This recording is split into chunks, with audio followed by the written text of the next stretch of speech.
Merry Christmas po sa inyong lahat and welcome back sa Usapang Tito Manny. Dahil Pasko na po, ang ating pong episode today ay puro good news lang po at mga balitang magbibigay sa atin ng hope that there will always be a better tomorrow. Umpisahan po natin sa survey ng SWS. Jobless Filipinos down to 7.9 million in September of 2023.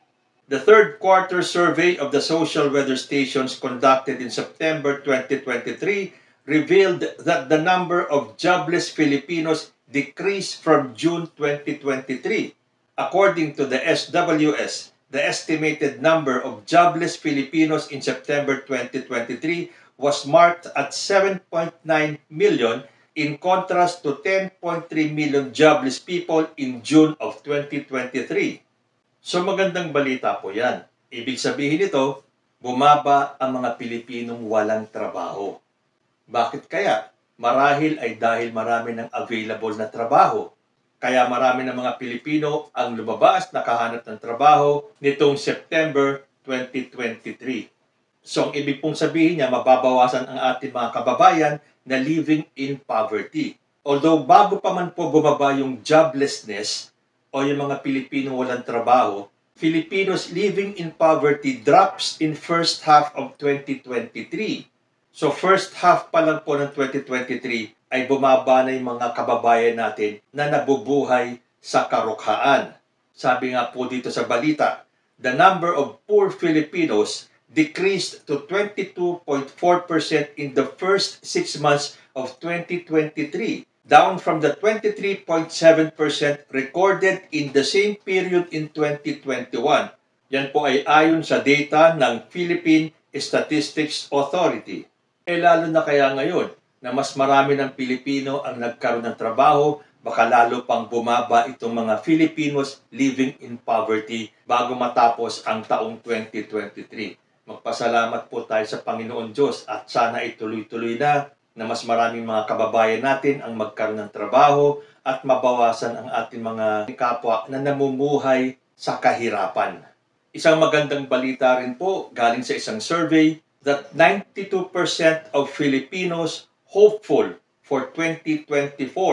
Almost all Filipino adults, or 92%, said they are hopeful for the new year, according to a recent survey by Pulse Asia. The survey conducted December 3 to 7 showed that only 1% will face 2024 without hope, while 7% were neither hopeful nor without hope for the coming year. Amidst the various challenges Filipinos face on a daily basis, most of them continue to remain optimistic, with 92% saying they will face the new year with hope. This is the prevailing sentiment in every geographic area and socio-economic grouping, sabi pa sa report ng Pulse Asia. Sabi pa sa parehong survey, 41% of the respondents believe that their holiday celebrations this year will be as prosperous as last year's. Around 30% are expecting their celebrations this year to be more prosperous than in 2022. Pero yan naman po ang hindi nawawala sa ating mga Pilipino kahit na anong hirap po ng pinagdadaanan natin mula noon hanggang ngayon. Kahit na anong pagsubok ang dumarating po sa atin, hindi po nawawala sa atin yung hope, yung paniniwala na tomorrow will be a better day. So kahit na sa kalagitnaan ng ating mga dinadanas ng mga problema, yan po ang isang katangian ng Pilipino na hindi po maaalis sa atin. Ang tayo ay hindi mawalan ng pag-asa and we will always look to a brighter tomorrow. So kahit na ano pa ang ating hinaharap, huwag po tayong mawawalan ng pag-asa. At ako po, ang aking panalangin ngayong Kapaskuhan ay sana magkaroon tayo ng kapayapaan at pagkakaisa. Dalawang salita na parang ang hirap abutin. What with the divisiveness na meron tayo? Dahil may mga grupo na ayaw talaga ng pag-asenso or ayaw sa mga namumuno sa ngayon. Pero ang ibig sabihin nito, kasama sila dun sa 92% na optimistic na magkakaroon tayo ng magandang bukas. Kung kailan natin makakamtan ang pagkakaisa, Panalangin ko na sana wag na magtagal dahil yun po ang kailangan natin. Pag nagkaisa ang Pilipino, siguradong mapapabilis ang ating pag-asenso. At kapag tayo ay umasenso na, magkakaroon na rin tayo ng kapayapaan. Huwag po tayong mawawalan ng pag-asa.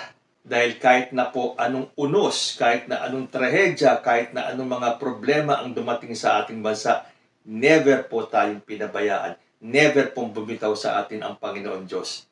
So, kapit lang po.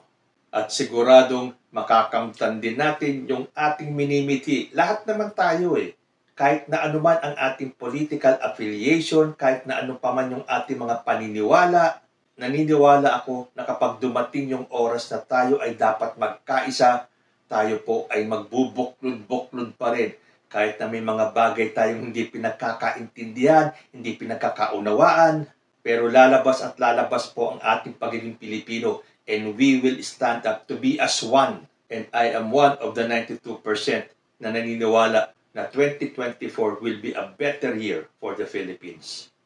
At bago po ako magpaalam, did you know na yung 13-month pay na tinatanggap ng bawat empleyadong Pilipino ay isinabatas ni Apo Lakay? Ito po nabasa ko at ngayon ko lang ding nalaman. Galing kay Senator Amy R. Marcos. Alam nyo ba na ang 13-month pay ay ginawang mandato ng aking ama na si Presidente Ferdinand E. Marcos? Ito ay isinabatas ni Apo Lakay sa pamamagitan ng Presidential Decree No. 851 noong December 16, 1975. Dahil dito, ang mga employer ay kailangang magbigay ng 13th month na karagdagang benepisyo sa kanilang mga empleyado kada taon. Nasa batas din na dapat matanggap na ang 13-month pay ng empleyado hindi lalampas sa December 24. So ngayon po ay December 24 na. Lahat ba nakatanggap na ng 13-month pay? Well, ito sigurado ang isang trivia na maraming tao ang hindi nakakaalam. Ako nga, ngayon ko lang din nalaman na ito palang si Apo Lakay ang nagsabatas nitong Presidential Decree No. 851 dito sa 13-month pay na karagdagang benepisyo sa ating mga empleyado. So, hanggang dito na lang po muna ako dahil alam ko magiging busy kayo sa paghahanda para sa ating celebration mamayang gabi.